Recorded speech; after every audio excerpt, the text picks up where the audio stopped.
अफरीदी के घर आप क्या लेने गए, वहां आप क्यों गए? जब आप इस्लामाबाद से चले और मिर्जा अफरीदी के घर आप गए, क्यों गए भाई? एक सवाल है साहब का, आप बता देते कि हम इसलिए गए कि हमारी पार्टी का बंदा है, या हमें बड़ा पसंद है, या उसके पास पैसे हैं, या उसका फार्म हाउस बड़ा है, या हमें वहां सिक्योरिटी मिल रही थी, या हम वहां पे ज्यादा मुतमईन थे, या वो ज्यादा पैसे खर्च कर रहा था। कोई एक बात तो आप कह देते ना। सहाफी ने आपसे सवाल किया कि आप मिर्जा अफरीदी के घर क्यों गए, ये सवाल पूछा था। उसको जवाब पता क्या दिया गंडापुर साहब ने? आप जबान चेक करें तो और हम आपके घर आ जाते।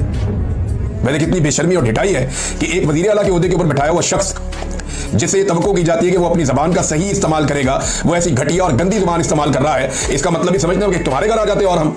हद हो गई यार। वैसे इंसान को बोलने की तमीज होनी चाहिए। आप लाहौर में मेहमान आए और लाहौर के लोग आपसे जब सवाल कर रहे हैं, और सहाफी का काम है सवाल करना, आप चढ़ाई कर देते हैं सहाफियों के ऊपर, आप बदतमीजी शुरू कर देते हैं।